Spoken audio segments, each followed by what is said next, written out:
श्री स्वामी समर्थ अवधूत चिंतन श्री गुरुदेव दत्त दिगंबरा दिगंबरा श्रीपाद वल्लभ दिगंबरा. तर आजचा दिवस तुम्हाला खूप छान जावा आणि स्वामी कृपेने तुमच्या सर्व चांगल्या इच्छा महाराज नक्कीच पूर्ण करून अशीच मी महाराजांच्यांनी प्रार्थना करते.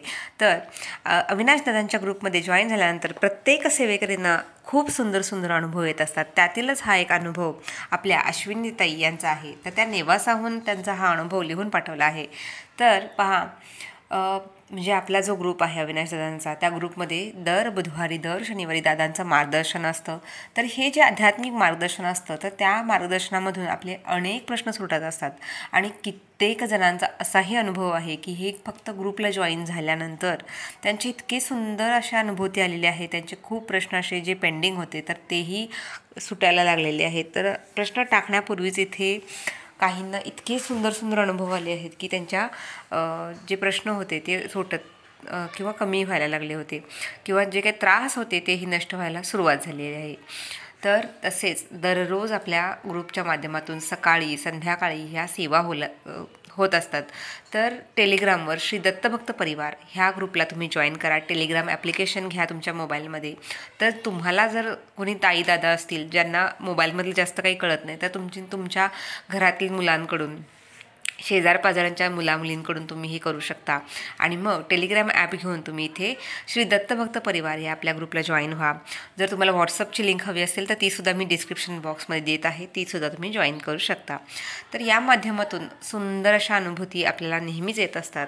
तर गरज असते ती फक्त विश्वास ठेवून आपण स्वामींकडे एक पाऊल टाकण्याची, आणि मग 100 पावले स्वामी महाराज आपल्याकडे येत असतात. तर पहा, आता ह्या अश्विनीताईंचा जो अनुभव होता त्या त्यांनी लिहून पाठवला आहे. तर ताई म्हणतात, नीटचा पेपर पास झाल्यावर माझा कॉलेजला नंबर लागत नव्हता. मी प्रत्येक राऊंडला फॉर्म भरत होते, पण 1 किंवा 2 मार्क्सनी माझी सीट जायची. माझ्या सगळ्या मैत्रिणींचे नंबर लागले होते आणि माझाच राहिला होता. मला खूप टेन्शन यायचे. शेवटचे 2 राऊंड राहिले होते आणि सीट पण जास्त नव्हत्या, त्यामुळे माझा नंबर लागेल की नाही याची मला खात्री नव्हती. मग मी विठ्ठल सरगर या आपल्या ॲडमिन दादांकडून सेवा घेतली. म्हणजेच त्या दादांनी मला सांगितलं की 21 दिवस सेवा चालू करा, मग तुझा नंबर लागेल. तू महाराजांवर विश्वास ठेव आणि तुला मनापासून तू जे कष्ट केले आहेस त्याचे फळ तुला नक्कीच मिळण्यासाठी महाराज मदत करतील. आणि मग शेवटचा राऊंड होता, ती फॉर्मच भरला नव्हता आणि मुदत पण संपली होती फॉर्म भरायची. आणि दुसऱ्याच दिवशी कळणार होतं की कुणाचा नंबर कुठे लागला, पण मी फॉर्मच भरला नव्हता. मला खूप टेन्शन यायचं. स्वामी कृपेने नेमका त्या फॉर्मची मुदत अचानक वाढून भेटली 2 तास, आणि तेवढ्याच वेळात मी तो फॉर्मही भरला आणि खरंच त्याच राऊंडला माझा नंबर लागला. स्वामी कृपेने आज माझी BHMSला ॲडमिशन झाले आहे. हे सगळं स्वामींमुळेच शक्य झाले. आपल्या विठ्ठलदादांना तसेच आपल्या ग्रुपच्या अविनाश दादांना, त्यांच्यामुळे मला आज हे सुंदर स्वामी अनुभूती आली आणि माझ्या BHMSला ॲडमिशन माझी झालेली आहे. तर सर्वांना खूप खूप धन्यवाद आणि श्री स्वामी समर्थ. तर पहा, ह्या अशा अनुभवातून आपण हे असे, तर तुम्हाला हा अनुभव आवडला असेल तर जास्तीत जास्त लाईक, शेअर आणि सबस्क्राईब करा. कारण पहा, ह्या अनुभवातूनच नवीन नवीन सेवेकरी आपल्यापर्यंत म्हणजेच किंवा स्वामींपर्यंत पोहोचत असतात. कारण बऱ्याच जणांचं असं होतं ना की आपण ह्या सेवेत करू, स्वामींची सेवा करू की नको, काय करावं, अनुभूती येते का, अशी खूप शंका असतात, खूप प्रश्न असतात. पण असे जेव्हा आपण एकमेकांना सांगत असतो, ते या अनुभवातून एक आपल्याला मोटिवेशन्स मिळते, आपले पॉझिटिव्ह विचारांना गती मिळते. आणि प्रयत्न हे सर्वांनाच करायचे असतात. प्रयत्नाशिवाय काहीच मिळत नाही. नाहीतर देईल माझा हरी खाटल्यावरी ही जी म्हण आहे, असेल माझा हरी तर देईल खाटल्यावरी, अशी जी म्हण आहे त्या उक्तीप्रमाणे आपण जर फक्त बसून राहिलो आणि माझ्याकडे पैसा, संपत्ती किंवा माझा अभ्यास पूर्ण होऊन माझा नंबर येऊ दे, असं काहीही होत नसतं. त्यासाठी तुमच्या प्रयत्नांची गरज असते. आणि प्रयत्नांना, समजा तुमचे 99% प्रयत्न असतील पण 1% कुठेतरी तुमचा लक फॅक्टर कमी पडत असेल, तर कदाचित हाच 1% लक फॅक्टरसुद्धा आपल्याला स्वामींमुळे जास्त लवकर मिळत असतो.